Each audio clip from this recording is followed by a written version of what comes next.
Matt Damon, the versatile Hollywood stalwart renowned for his intellectual intensity in films like Good Will Hunting and his everyman heroism in the Bourne Identity, has once again pushed the boundaries of his craft with an unprecedented commitment to authenticity in George Miller's ambitious adaptation of Homer's The Odyssey.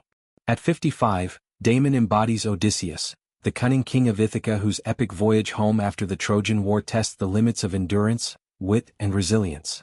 In recent revelations, Damon detailed the grueling physical transformations demanded by the role, particularly the cultivation of a voluminous, real beard that became a symbol of the production's dedication to tangible, unadulterated realism under director Miller's exacting vision.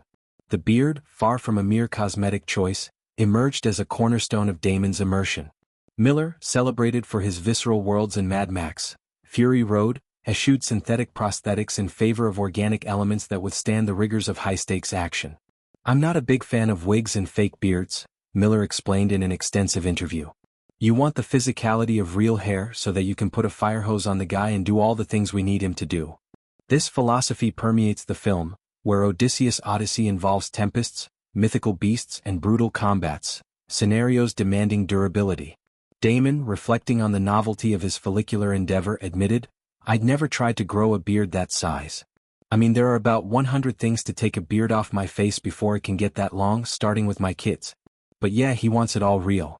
As a father of 4 daughters, Damon's domestic life added a layer of humor to the challenge, turning what could have been a solitary trial into a family anecdote of playful sabotage and paternal patience. Beyond the beard, Damon's preparation encompassed a holistic overhaul, blending rigorous training with historical research to inhabit the Bronze Age hero.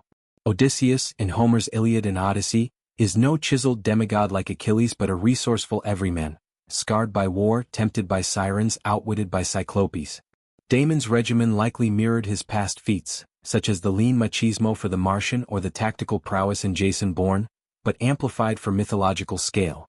Trainers would have focused on functional strength, rowing simulations for the ships or battles, endurance hikes mimicking Ithaca's rugged terrain, and combat choreography drawing from ancient Greek pankration wrestling. Nutrition played a pivotal role too, high-protein diets to build the sinewy frame of a seafarer, balanced with caloric deficits to evoke the famine Odysseus endures. This transformation wasn't vanity, it was narrative necessity, ensuring Damon's silhouette against crashing waves or flickering torchlight screamed authenticity. The production's intensity extended to the set, where every locale and sequence tested the cast's mettle. Damon confided to his longtime collaborator Ben Affleck upon returning home, "Every location on this movie would have been the toughest location on any film I've ever done.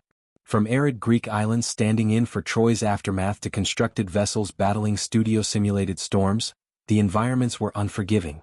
Affleck, co-writer of Good Will Hunting and director of Damon's The Departed Turn, received a vivid dispatch, "And every day of shooting would have been the toughest day of shooting on any other movie I've ever done." This candor underscores Damon's reputation as Hollywood's reluctant workhorse, ever gracious, yet unflinching in acknowledging the toll. A standout ordeal was the rowing sequence aboard the colossal replica ship Draken, a 19th-century tall ship repurposed for the film. Damon described the crew's Herculean efforts. "This giant ship we had, the Draken, they had to row this thing. A lot was asked of them, there was a lot of discomfort. And they were just stalwart, you know? They were there for 3, maybe 4 months of it." The Draken, with its 150-foot masts and historical authenticity, became a microcosm of the Odyssey itself, crews battling wind, salt spray and repetitive strain injuries to propel the vessel through azure simulations of the wine-dark sea. Damon's admiration for his co-stars, forged in shared adversity, endures, "And I'm still on a text chain with all of those guys and we still text each other every day checking in on each other. Yeah, it was an experience. Nobody will ever forget this." This camaraderie echoes Damon's career-long ethos of ensemble loyalty, from the Ocean's 11 heists to the Bourne franchise's stunt teams. Yet, The Odyssey marks a pinnacle, blending Miller's kinetic style, known for practical effects over green screens, with Homer's timeless themes of hubris, homecoming, and heroism. Damon's Odysseus isn't a stoic archetype. He's a flawed patriarch, haunted by lost comrades and seductive diversions like Circe's enchantments or Calypso's island exile.